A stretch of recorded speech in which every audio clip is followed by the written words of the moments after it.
Yo sé que a todos nosotros, a ustedes, les ha pasado también, a mis hermanos también les ha ocurrido a ustedes allá, de que muchas de las veces nosotros oramos y clamamos varias veces y hasta con lágrimas y lloramos, clamamos y pedimos de rodillas. Dijo una vez un hermano aquí, me acuerdo, él dijo, yo le hice una promesa, porque un día llegó acá a la iglesia, no sé si alguien de acá se acuerda, entró a la iglesia por la puerta y apenas entró a la puerta se puso de rodillas. Te dije, pero este hermano sí pecó de fariseo, afuera en la puerta. Y luego de rodillas y levantó la Biblia en la mano arriba y empezó a caminar de rodillas. Y vino caminando desde afuera de rodillas hasta llegar acá. Y me llamó la atención porque lo vi, pensé que estaba bromeando, pero en realidad lo hizo. Llegó acá y aquí levantó las manos y hizo su oración y luego se sentó y yo le pregunté luego que por qué había hecho. Dijo que él estaba haciendo un voto al Señor, de que él iba a caminar de la entrada a la iglesia hasta llegar al altar, venía de rodillas para que Dios le escuche la oración que le está haciendo y le conteste y le supla la necesidad que está pidiendo. Eso me quedó bastante un sabor de curiosidad. Con el pasar del tiempo yo conversé con él otra vez y le pregunté si en realidad Dios le cumplió la petición. Él me respondió y dijo, no, no pasó nada, nada en lo absoluto. Y dijo, me frustré porque no recibí nada. Y verdaderamente yo creo que Dios a mí no me ama, o yo creo que no soy salvo, o yo creo que estoy condenado, o yo creo que... O también estoy pensando que Dios no existe. No sé si a ustedes les ha pasado eso, que han orado, han clamado en algún momento y ustedes han estado ahí clamando, orando, pidiendo y a la hora de la verdad no reciben respuesta. ¿O no?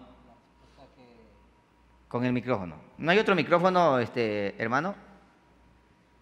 Ya, de una, dele, porque acá, para que no de pronto en el tiempo si que no nosotros... se van a pelear por el micrófono este par. Entonces, a ver... En el tiempo que nosotros a veces queremos, no la recibimos.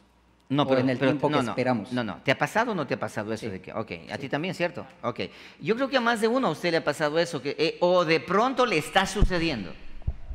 Le está pasando en el momento. Usted está clamando, está orando, está pidiendo, está llorando. Inclusive dice, Señor, yo voy a los cultos, todos los cultos de oración voy a estar allí, pero concédeme esta petición. Y nada que ver, nada que ver. Quiero enseñarle en esta noche. Quiero mostrarle en esta noche con la Biblia en la mano, como nos caracteriza, como dice el título del mensaje de hoy, y de hecho no vamos a lograr terminar hoy día, y lo vamos a ir dando los martes para que aprendamos nosotros a valorar tres cosas. Primero, el por qué orar. Segundo, para qué orar. Y el tercero, el poder de la oración y el poder de la respuesta a esa oración.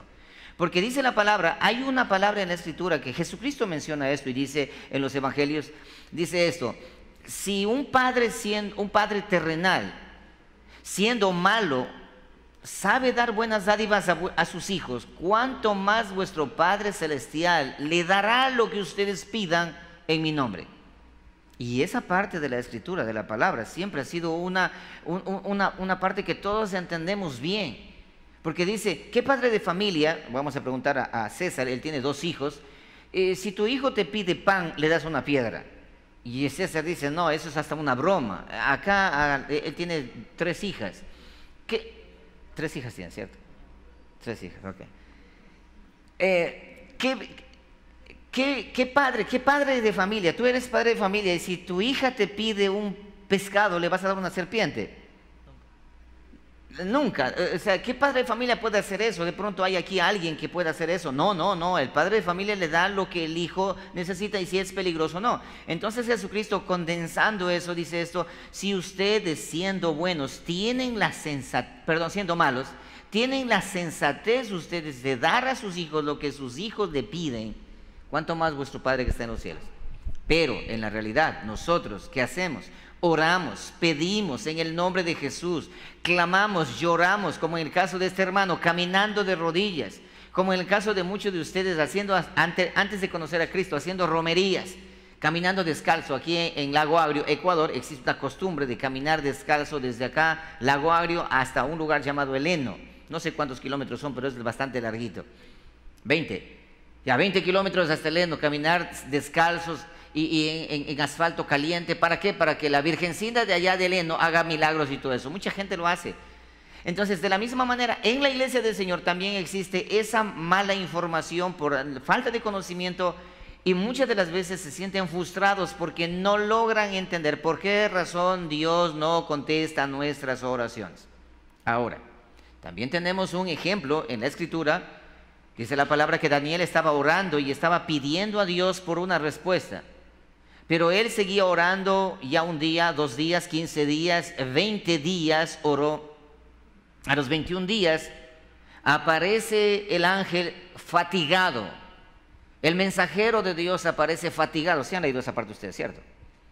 Aparece fatigados, cansados, sudando y casi desmayarse. Y dice, aquí está la respuesta de Dios. Y Daniel dice, wow, y pensé que no iba a venir. Dice, no, el día en que pediste, prestarás atención a esto, el día en que tú clamaste, el día en que tú doblaste tus rodillas y clamaste a Dios para que Dios te responda, el mismo momento Dios hizo la cartica, la contestación y me envió para que yo te trajese. Y entonces, ¿por qué vienes a aparecer después de tantos días? Dice, lo que pasa es que en el camino, ¿qué pasó en el camino? Pero en el micrófono, hijo. Hubo una disputa ahí en el camino cuando venía la... Se quedó preocupado porque dije, tiene 3 hijas y no tiene un hijo varón. Entonces, en el camino, ¿no es cierto? En el camino hubo una guerra.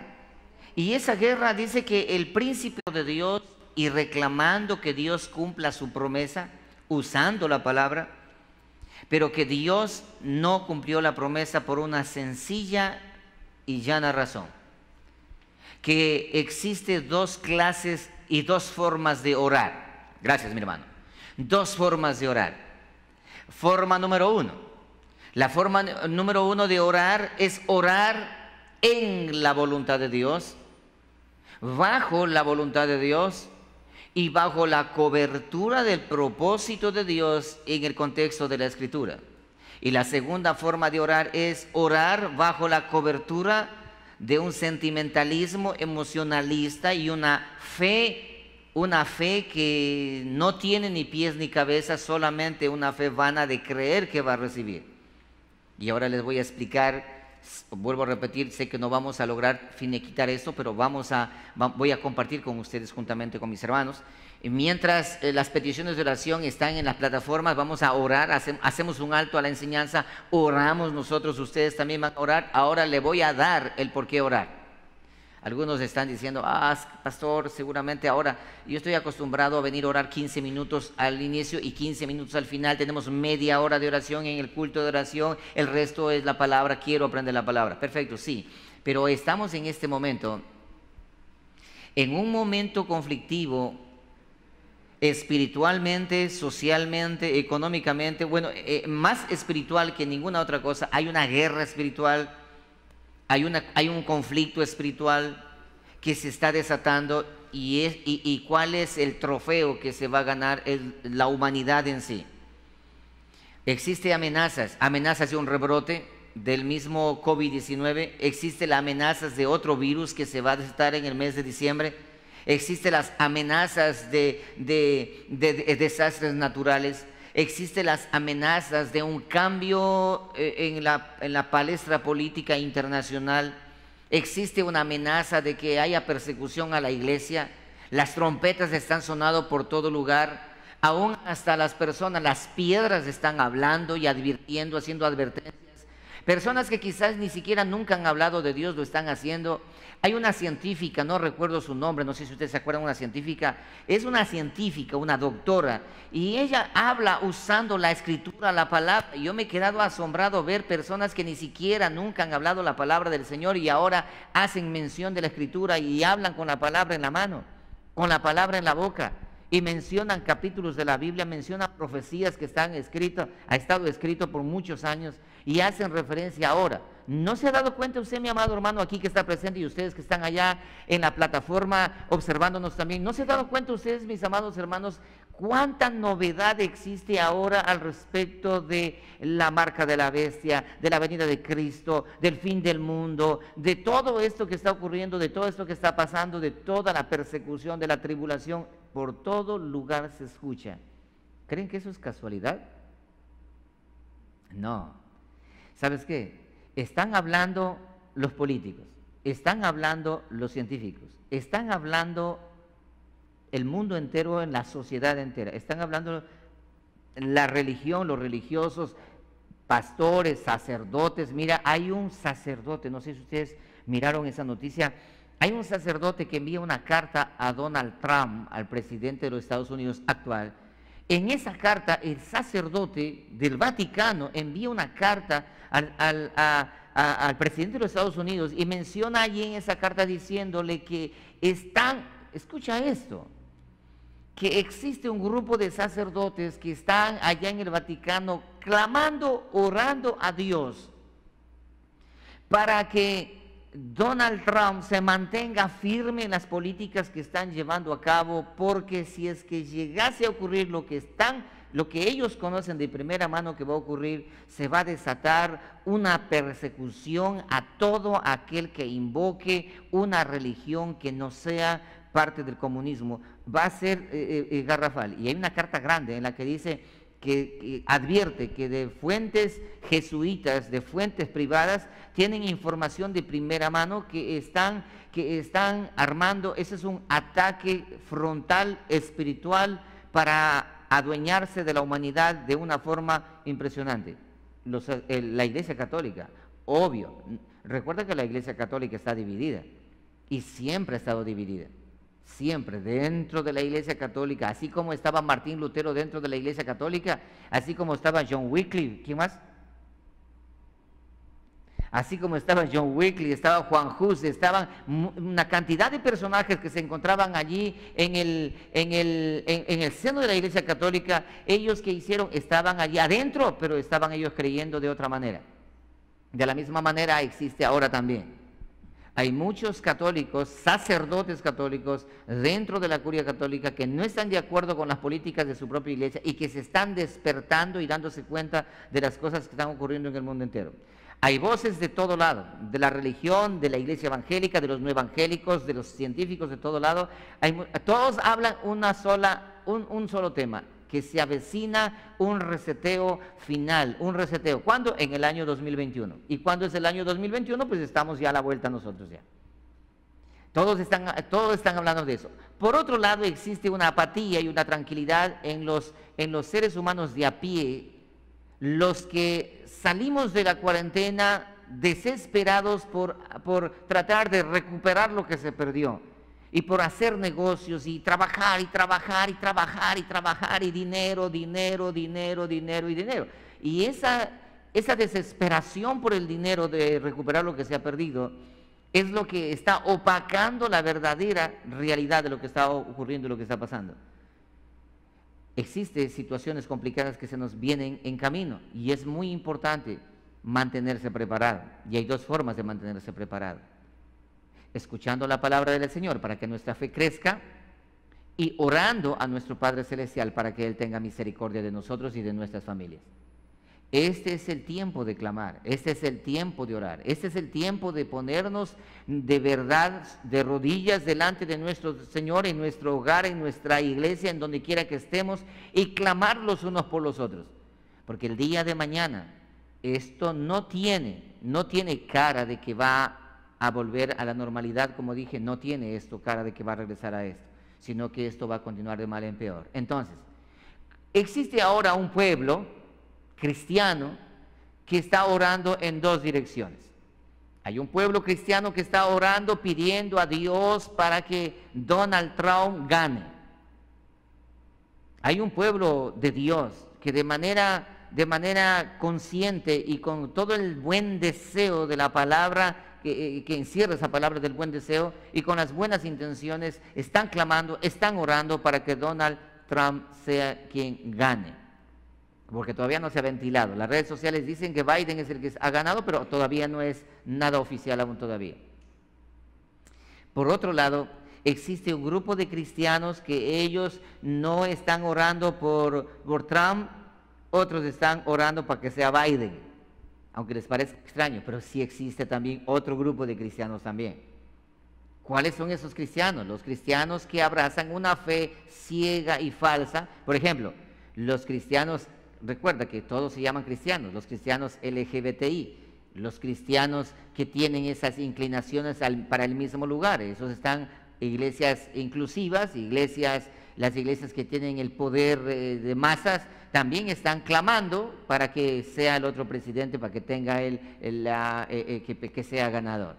Y por otro lado existe también un grupo de cristianos que están orando, escuchen esto, que están orando y pidiendo a Dios de que Dios tome control de todas las cosas, que sea Él quien direccione y que Él sea Él quien haga lo que tenga que hacer. Y por otro lado, habemos cristianos que estamos nosotros orando en este sentido, solamente pidiendo a Dios que Dios tenga misericordia de la iglesia del Señor y que nos despierte un espíritu de oración y un espíritu de sujeción y de temor de Dios en la vida de cada creyente, para que nosotros podamos estar preparados para lo que venga. Sea que gane el uno, gane el otro, sea que el comunismo abrace como está previsto, o sea que la democracia, o sea que el reseteo, o sea que todo eso que pueda ocurrir, que Dios derrame en nosotros un espíritu de confianza en Él y una fe inquebrantable de seguir creyendo y confiando en nuestro Señor, suceda lo que suceda y pase lo que pase. En el mismo espíritu que tuvo Sadrach, Mesach y Abednego, que mencionaron, dijeron estas palabras a Nabucodonosor: sépase, oh rey, al Dios al cual nosotros servimos, Él nos puede librar del horno de fuego. Pero y si no nos libra, igual nosotros seguiremos confiando y creyendo en Él y no vamos a adorar la estatua que has dicho que debemos adorar. En ese mismo contexto, nosotros como pueblo de Dios y como quienes entendemos la palabra, debemos nosotros estar conscientes de que el mundo, dice la Escritura, que el mundo va en picada y el mundo tiene que llegar a un lugar llamado juicio de Dios. Que dice la palabra que los hombres perversos de este mundo irán de mal, a ver, díganlo, de mal a peor. En peor. de mal en peor, de mal en peor, de mal en peor. ¿Ha usted escuchado o ha leído en la palabra, ustedes mis hermanos han leído en la palabra que en algún texto de la Escritura diga que los hombres de este mundo irán de mal a mejor, de mal a mejor, de mal a mejor? ¿Han leído eso? En ninguna parte de la Biblia dice. Para nada. No, eso no dice la Escritura. La Escritura dice que irán de mal en peor, irán de mal en peor, irán de mal en peor. Entonces, si nosotros hemos visto durante esos 20 años, de hecho, en estos 20 años que han pasado, han sucedido cosas bastante interesantes. En estos 20 años ha empezado a degradarse el ser humano a tal punto que el ser humano ahora se cree hasta animal, se cree de todo el ser humano. A una degradación moral impresionante, a una liberalidad, un libertinaje vergonzoso por todo el mundo. Y se ha ido degradando peor. ¿Qué dice la palabra? Que el hombre irá, el ser humano irá de mal en peor. ¿Por qué? Por consecuencia de la rebeldía, dice la palabra, por consecuencia de rebelarse contra Dios y no acatar y no creer en lo que Dios ha establecido. Dice la Escritura que Dios mismo le entregará a una mente reprobada, le entregará a una vida vergonzosa, le entregará a una vida, a una moral completamente corroída. Irá de mal en peor. Entonces ahora, ¿cómo debemos orar nosotros ahora? ¿Que regresen de ser malos a ser buenos? ¿O cuál debe ser la oración del pueblo de Dios ahora en estos tiempos? ¿Que se detenga la persecución? ¿Que no haya persecución a la iglesia? Yo no quiero que haya persecución a la iglesia, pero está escrito en la palabra de que va a venir la persecución. Yo no quiero perder quizás el hecho de algunos hermanos que estén por allá en conflictos. Yo no quiero el divorcio, pero sin embargo se da el divorcio. Yo no quiero la muerte de un ser querido, pero sin embargo se da la muerte de un ser querido. Yo no quiero una enfermedad incurable, pero sin embargo se da la enfermedad incurable. Pero yo estoy orando, yo estoy clamando, pero Dios a mí no me responde. Y de eso quiero yo mostrarle a la iglesia para que tengamos esperanza. Quizás estás clamando, estás orando y no recibes contestación y estás frustrado y tienes esa agonía y tienes esa apatía de no saber qué hacer ahora. ¿Qué más hago? Ya ayuné, ya oré, ya me leí toda la Biblia, ya me volví a leer otra vez, escucho predicaciones día y noche. Para mí todo es Biblia, pero tengo un conflicto en este momento. Estoy pidiendo a Dios y Dios como que las puertas se me cierran por todo lugar. Es como que todo está en mi contra, es como que todo está en contra, los vientos soplan para otro lado. Y adicional a eso hay amenazas de que me van a echar de trabajo. Adicional a eso hay amenazas de que me van a demandar porque estoy debiendo. Amenazas a eso es que mi esposa me va a abandonar, qué sé yo, una cantidad de cosas. Dice, todo se suma. Dijo hoy día alguien conversando, cuando yo no era cristiano, yo vivía mejor. Y ahora que soy cristiano, las cosas me van de mal en peor. No entiendo por qué está sucediendo.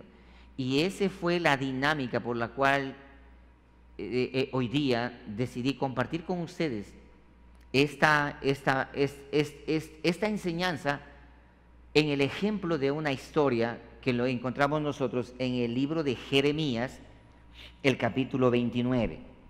El libro de Jeremías, el capítulo 29.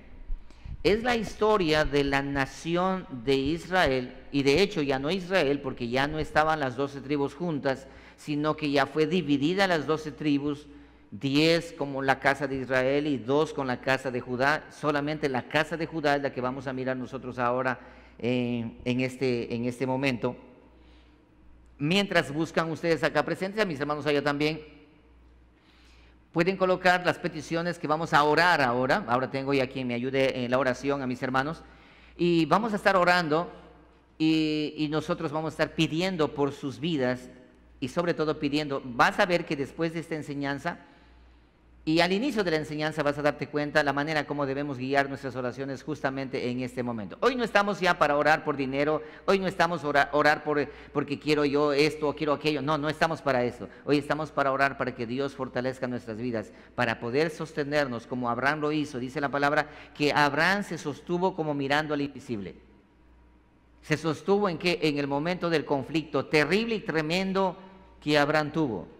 De la misma manera nosotros también. Lean conmigo, por favor, y les voy a explicar eso de aquí. Dice, estas son las palabras de la carta que el profeta Jeremías envió de Jerusalén a los ancianos que habían quedado de los que fueron transportados, y a los sacerdotes y profetas y a todo el pueblo que Nabucodonosor llevó cautivo de Jerusalén a Babilonia. Después que salió el rey Jeconías, la reina, los del palacio, los príncipes de Judá y de Jerusalén, los artífices, los ingenieros de Jerusalén, por mano de Eleasa, hijo de Safai, y Gemarías, hijo de Gilcías, a quienes envió Sedequías, rey de Judá, a Babilonia, a Nabucodonosor, rey de Babilonia. Y esa carta decía de la siguiente manera. Antes de que vayamos a leer, tomen asiento por haberme acompañado, mis amados hermanos. Tomen asiento. Ahora me tocó a mí estar sentado, ¿sí? Mientras ustedes estaban de pie. Ok. Vamos nosotros a aprender ahora, en el contexto de la historia, ya Nabucodonosor viene, ataca a Jerusalén, derriba los muros de Jerusalén, y ahora Nabucodonosor lleva cautivo una cantidad de sacerdotes y personas, una cantidad de un buen número, pero otros que resistieron se quedaron en Jerusalén, entre los cuales también se queda Jeremías.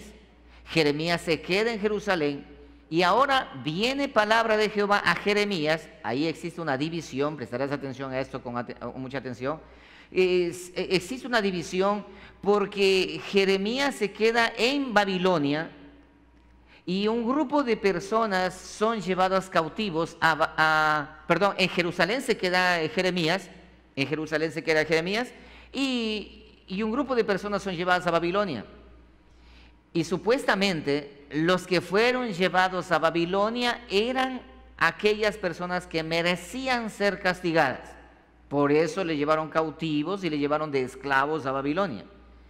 Y aparentemente quienes se quedaron allí en Jerusalén, ellos decían, nosotros estamos bien delante de Dios y Dios tuvo misericordia de nosotros, y ahora nosotros somos el ejemplo, para que se den cuenta que a los que le llevaron cautivos, ellos eran los pecadores, y nosotros que no somos los pecadores, nosotros nos quedamos acá, Dios a nosotros nos guardó.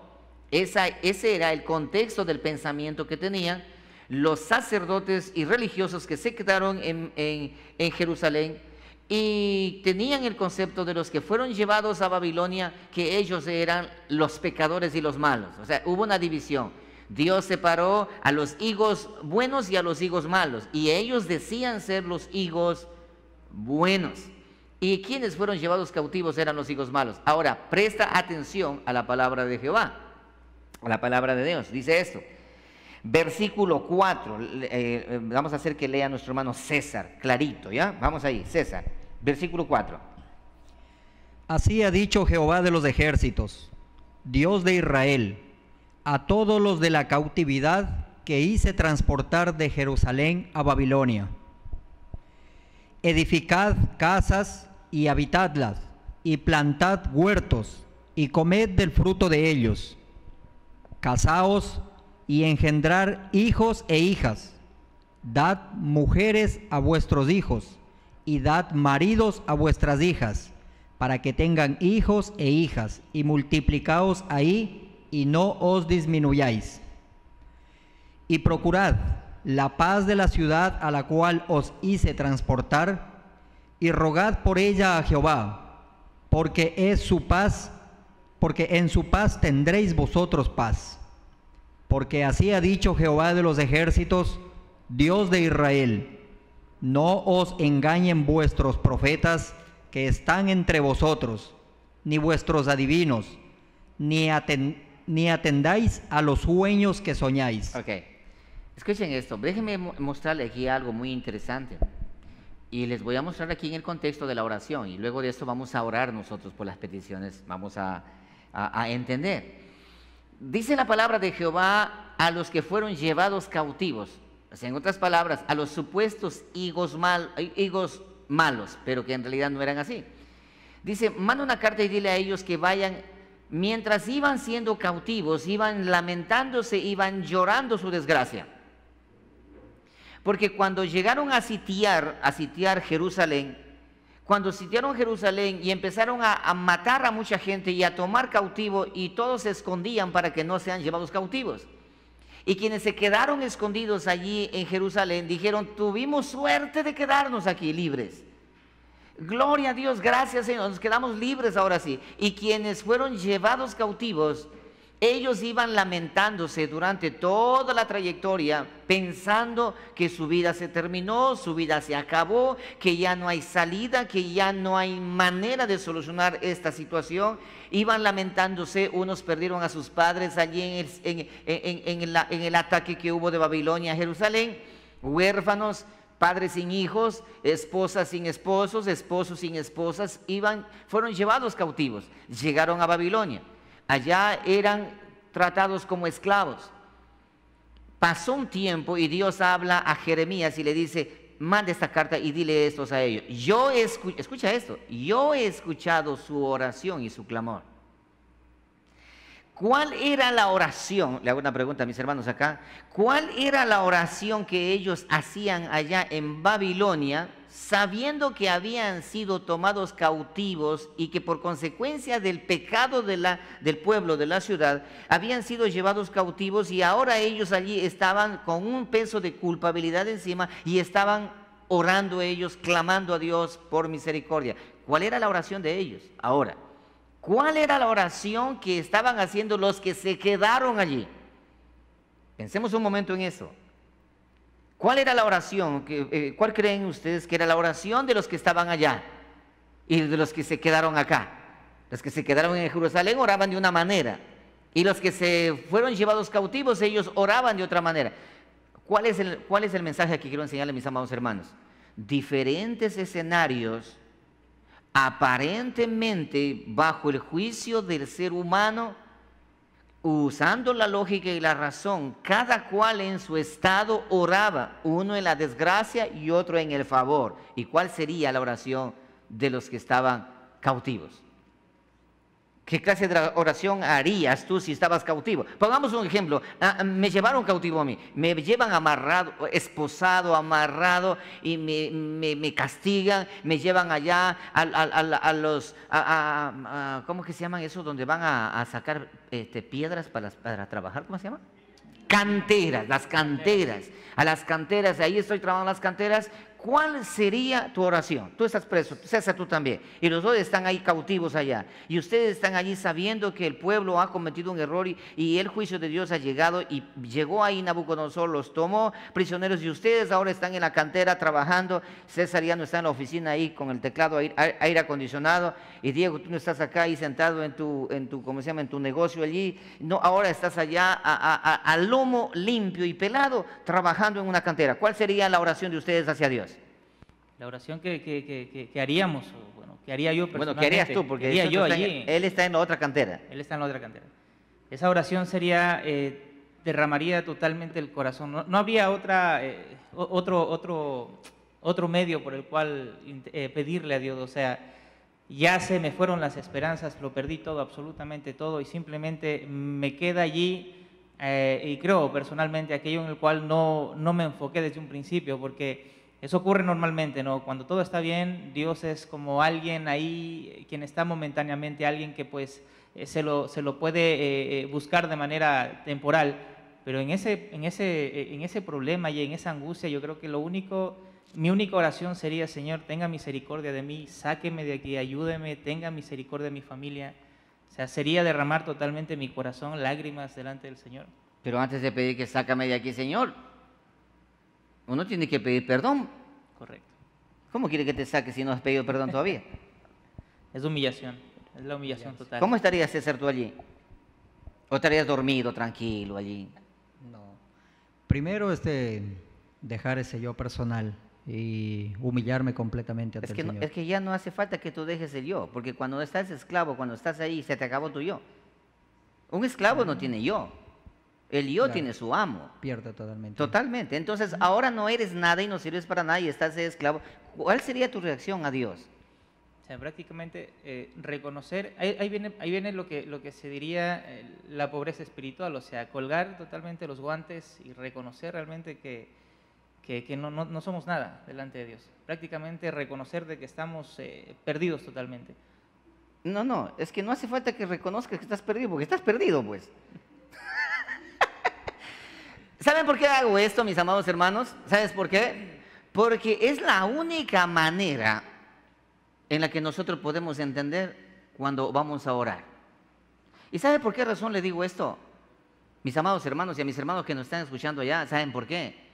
Porque a mí me ha pasado, me he sentido frustrado cuando he orado y he clamado y no ha sucedido lo que yo he pedido. Y me he sentido frustrado. Y entonces le he preguntado a mi Señor, y ni tampoco preguntando, Él me ha respondido. Señor, háblame, busco allí y no pasa nada. Sale la historia de otra cosa, pero no sucede nada. Intentando encontrar una respuesta. Y ahora estamos nosotros observando en este momento con mis hermanos aquí, dinamizando un poco al respecto. Tendría que negarme a mí mismo. No hace falta negar porque ya no eres nada. Me sentiría como que no soy nada, no eres nada. Sí.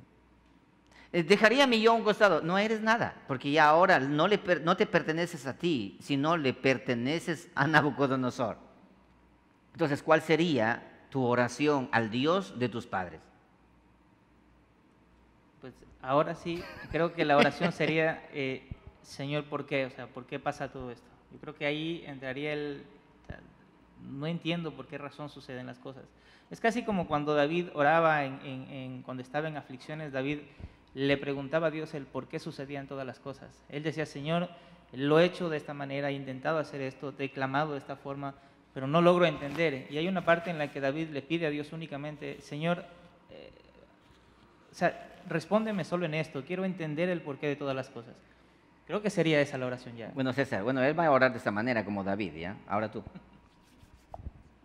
Pues en esos momentos pediría respuesta al Señor, porque no soy nada, no tengo nada, completamente esclavo. Respuesta por parte de mi Señor. Es igualito como cuando la esposa le abandona a ese hombre malo. Igualito. Dice: no tengo experiencia porque a mí no me han abandonado. Dice: si te portas mal, lo van a hacer. Entonces, ¿Qué hace ese hombre cuando ya la mujer le va dejando y después él se da cuenta lo que perdió? Porque dice el dicho, hay un dicho que dice que nadie sabe lo que tiene hasta cuando lo pierde. ¿Qué pasa con ese hombre machista y todo así gallazo, todo así guapote, todo así tirado a buenazo? ¿Qué sucede con ese hombre así que a mí no, nadie me sopla, nadie me dice nada? Y que si quieres largarte, ándate, y dice, no, yo no te voy a buscar, hasta aquí llegó. ¿Qué pasa con él después de unos 15 días? ¿Qué pasa eso allí? ¿Cómo se acerca a la mujer? ¿Cómo le llama por teléfono a la mujer? ¿Ah? ¿Cómo le llama? Con una completa humillación. Mi amor, perdóname. Hasta cantando.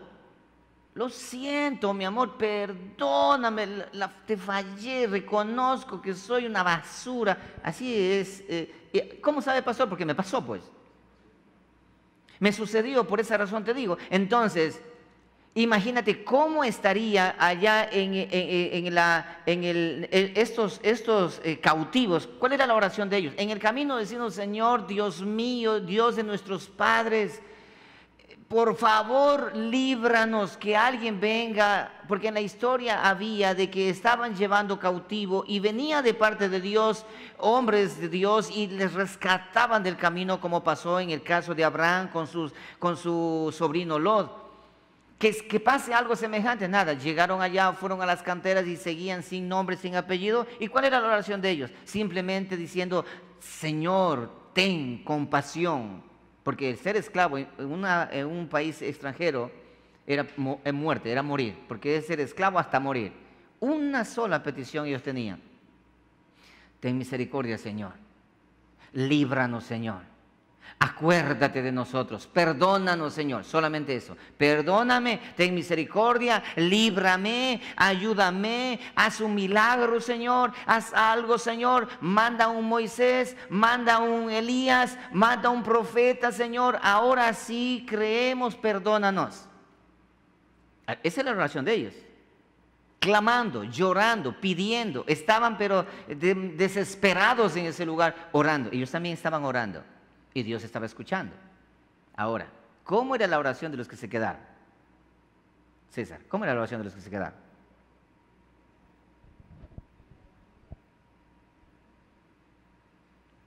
Totalmente de cero. ¿Ah? Totalmente de cero. ¿De celo? Sí, o sea, ¿De celo o de cero? cero, cero, cero. O sea, reconociendo que necesito totalmente de mi Señor. No, te voy a poner un ejemplo.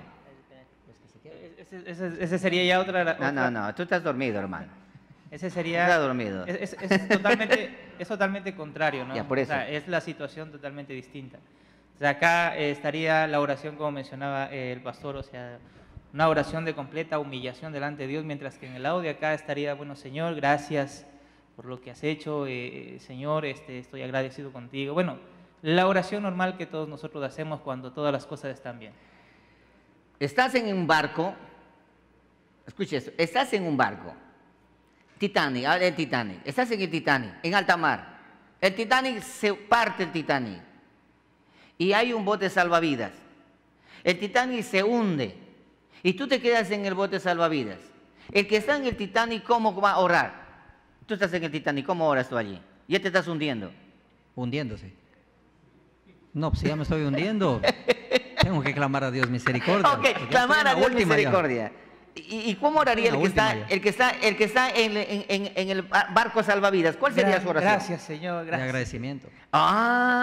Hermanos, póngale cuidado. Por eso le digo, hay una enseñanza aquí, una enseñanza bastante clara. Entonces, los que se quedaron dijeron, gracias, Señor, nosotros sabíamos que nos ibas a librar. Todo lo que nosotros hemos hecho, mis acciones, bien que no pequé tanto. Sí, bien que no pequé tanto. Enhorabuena que no pequé con el corazón, solo pequé con el cuerpo nada más. agradecidos ellos aquí y diciendo ahora sí, mira, alabemos al Señor, glorifiquemos al Señor, porque nosotros hemos sido librados y ahora todo el pueblo sabe que los que nos quedamos nosotros somos los buenos. Y los otros allá estaban pensando en su mente, en su pensamiento, estaban diciendo, nosotros somos los perversos. Y por esa razón vino el castigo que vino. Esa era la oración. Date cuenta, dos escenarios diferentes. Unos orando aquí, diciendo gracias Señor, y diciendo nosotros somos, y bien que guardamos la ley, bien que guardamos el Shabbat, bien que hicimos esto, bien que hicimos lo otro, bien. Y los que fueron llevados, ellos fueron los que estaban estorbando y dañando aquí al pueblo, se justificaron. Ojo, ahora, profetas fueron también llevados cautivos, sacerdotes también, y profetas también se quedaron aquí. Me llamó mucho la atención. ¿Por qué razón Dios dejó a Jeremías con los que se quedaron allí? ¿Y por qué no fue llevado cautivo? Porque era importante mirar el desenlace de cómo Dios hace las cosas y la oración, de qué manera nosotros debemos hacer. Mira esto. Ahora, vamos nuevamente al texto allí. ¿Qué es lo que Dios le manda en la carta a los que estaban pidiendo misericordia, a los que estaban reconociendo su culpa, su pecado, su falta y diciendo, hemos muerto nosotros ahora? ¿Qué carta le envía? ¿Qué le dice en la contestación? ¿Qué le dice? Quédense tranquilos, no se desesperen.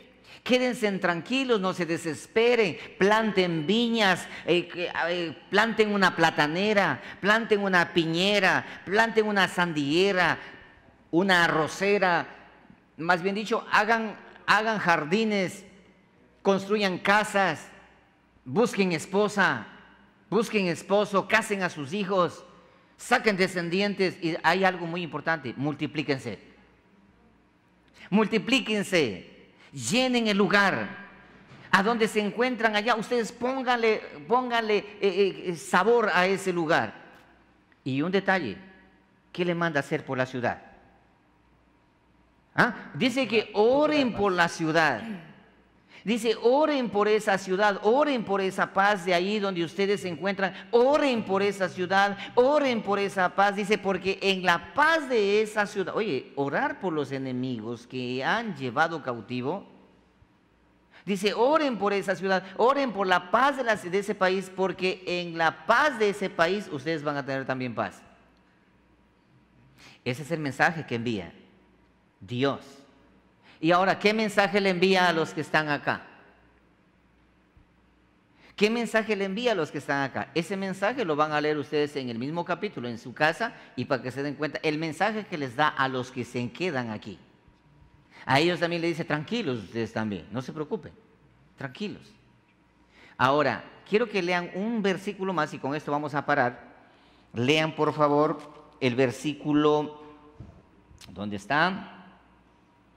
Versículo 11, el verso 11. Lean el verso 11, por favor. A ver, Diego, lee el verso 11. Porque yo sé los pensamientos que tengo acerca de vosotros, dice Jehová, pensamientos de paz y no de mal, para daros el fin que esperáis. Mira, Dios le dice a los que están cautivos, dice, tranquilos, calma. Yo sé los pensamientos que tengo acerca de vosotros. Y aclaro, dice, tengo pensamientos de bien para ustedes y no de mal para ustedes. Pero somos esclavos. No, es lo que aparentemente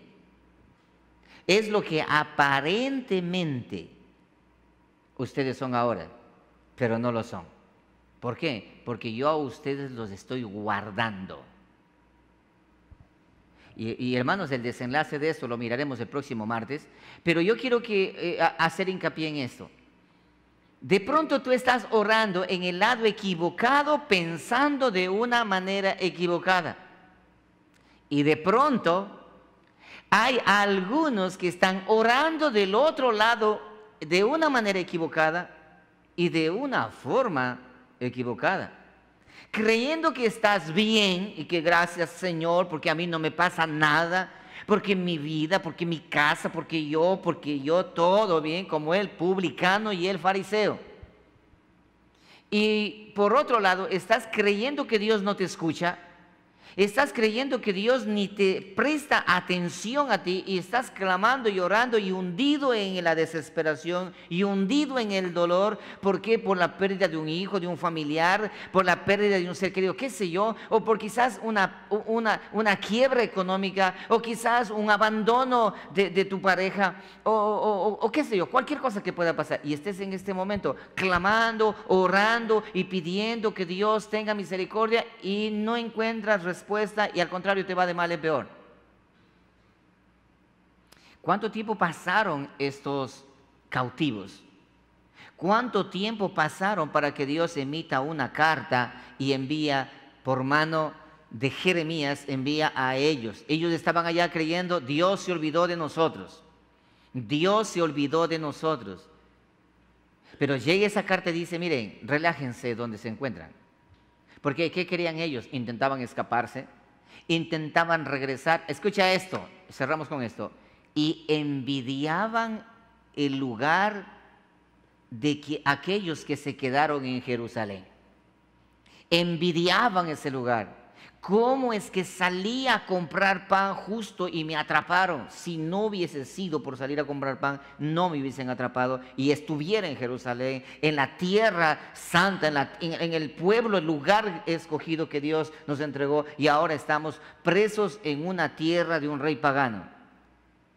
Y de pronto la carta llega y dice Dios que se tranquilicen y quédense quietos, y que ya no estén arrendando, sino que compren tierras, trabajen duro, compren tierras, hagan sus casas y relájense, planten viñas y hagan casar a sus hijos, porque ustedes van a estar aquí y yo los voy a cuidar dentro de las tierras del enemigo.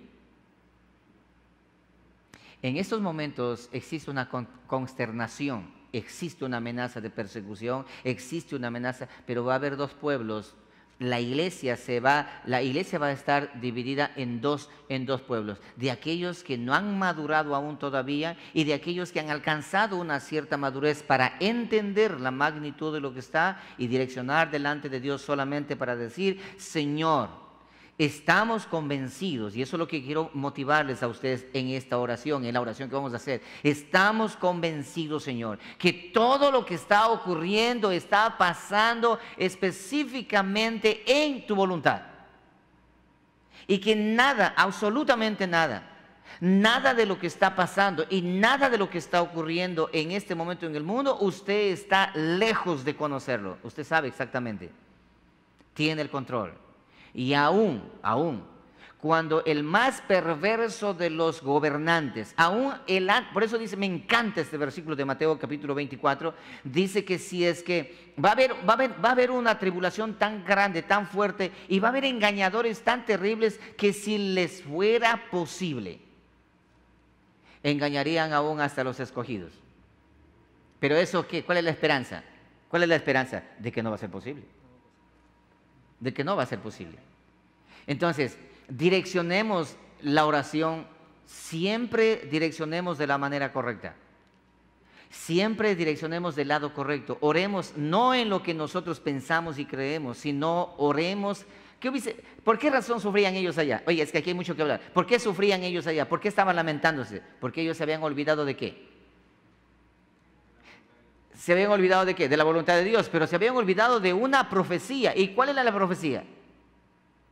La profecía era de que iba a llegar una fecha, y esa fecha, si no había arrepentimiento, ¿qué iba a pasar? Que iban a ser llevados cautivos a tierras lejanas por 70 años, Babilonia. La profecía estaba allí y vino y se cumplió la profecía, pero ellos querían no cumplir los 70 años y estaban desesperados por regresarse. Pero Dios le dice eso, tranquilos, ¿se acuerdan de lo que yo ya les dije con anticipación? Esto va a pasar. Así que mi palabra no pasará, se cumplirá. Más bien, relájense. De la misma manera ahora también. Hay un pueblo cristiano evangélico en el mundo entero que está tratando de cambiar las cosas, de hacer que todo cambie. Pero ¿sabes qué está ocurriendo? Hay un pueblo también que hemos entendido y que hemos comprendido. Y es lo que quiero enseñar a la iglesia y a todos aquellos que nos escuchan a lo lejos. para que vivamos más reposadamente y tranquilamente, porque hay una profecía dicha, mi amado hermano. Y esa profecía dicha, nosotros lo conocemos y sabemos. Y tenemos que estar confiados y creyendo en lo que Dios ha determinado, y así se levante lo que se levante, nosotros estamos en sus manos, estamos completamente seguros.